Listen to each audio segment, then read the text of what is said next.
Hey, welcome back, guys. So in this video, I want to talk briefly about a concept that I have seen too many small businesses, present company included, struggle with. And this is the concept of the comfort trap.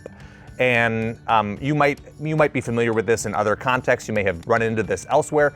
But the basic idea is when you get really comfortable with a topic, you start to miss details. You start to make assumptions that can actually hurt you in the long run. So if lifecycle marketing is this 9-stage framework that you can use to organize your business, the more you use that framework, the more familiar it will feel.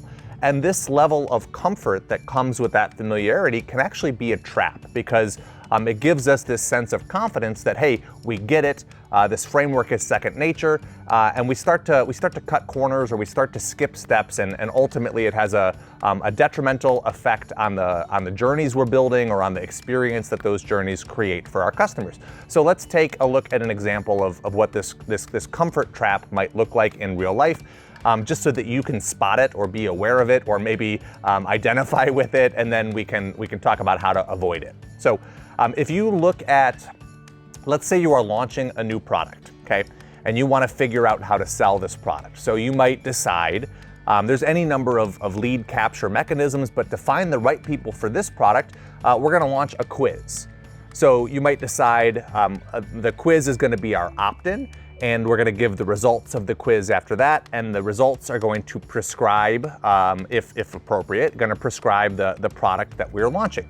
So you've got the quiz, you've got the delivery of the results of that quiz, and then you've got the actual purchase.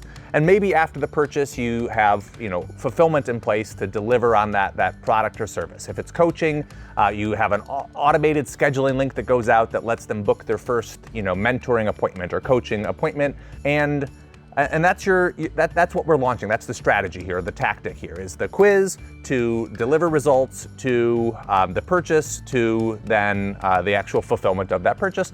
And maybe you go so far as to say the traffic for this quiz is going to come from, we've got a set of Facebook ads. We've got a handful of Facebook ads or LinkedIn ads or Twitter ads that we're going to launch. So you've got your attract and target, you've got your opt-in, you've got the engage, and then you've got the purchase, and then you've got the delivery, right?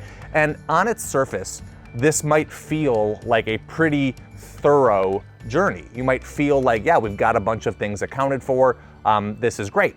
And the trap is that if you get to that point and you don't apply the lifecycle marketing framework, you decide, hey, we're ready. I trust my gut, or I've done this X number of times in the past, and this is second nature now, and you just launch it.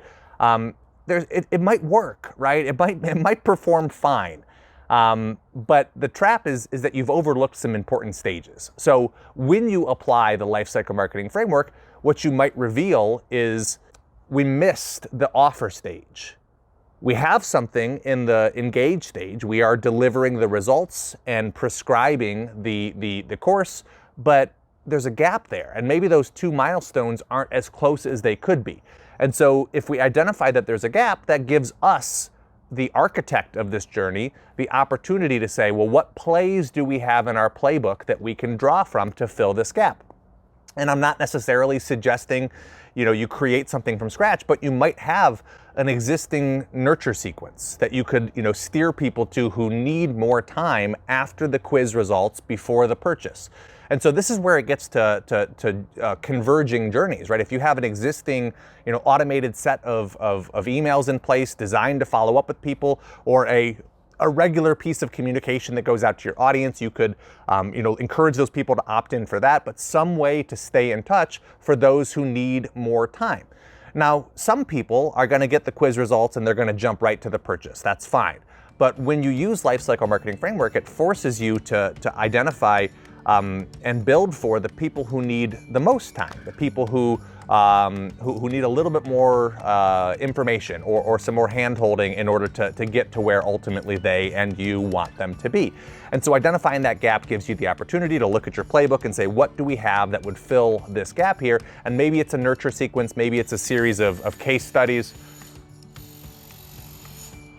How about that?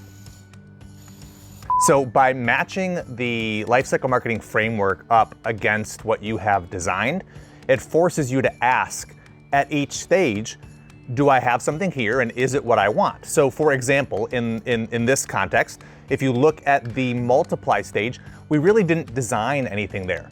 And that maybe that's okay. Maybe we look at that and we say, yeah, let's launch anyway and we'll add that later. And that's a choice that you can make. But my opinion is that it should be a choice. It shouldn't be something you omitted because you got a little haphazard or because you were rushing in order to get something out.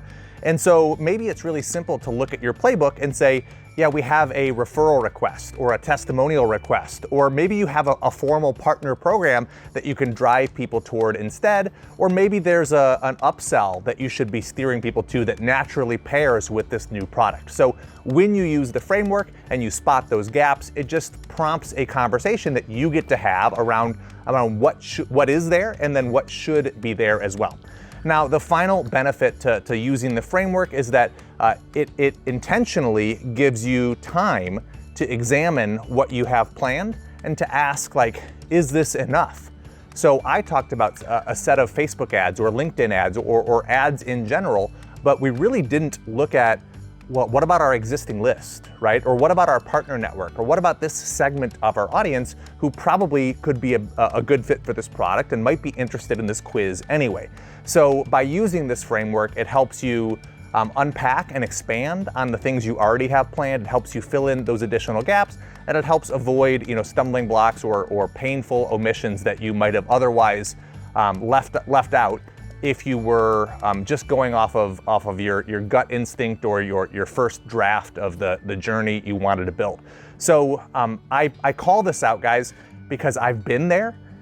I have an intimate relationship with Lifecycle Marketing, and I have launched countless projects within my own business and the businesses I have worked with. And I know that it can be tempting to trust your own instincts and to believe that you've got it all figured out and that this time you've accounted for everything.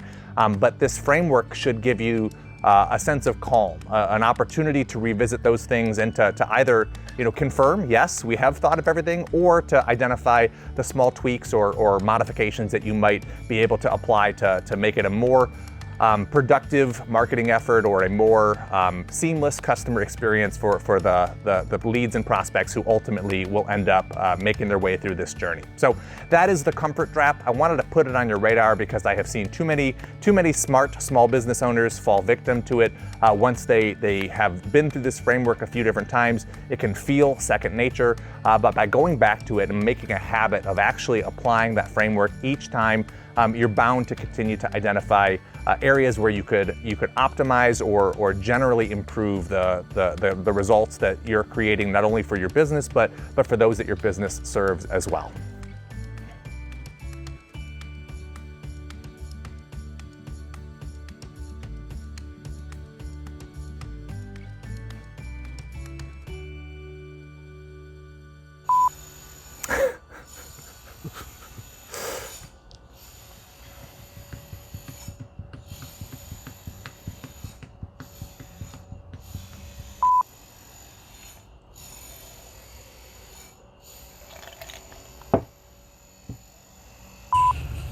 I guess today is the day my neighbors are sawing concrete.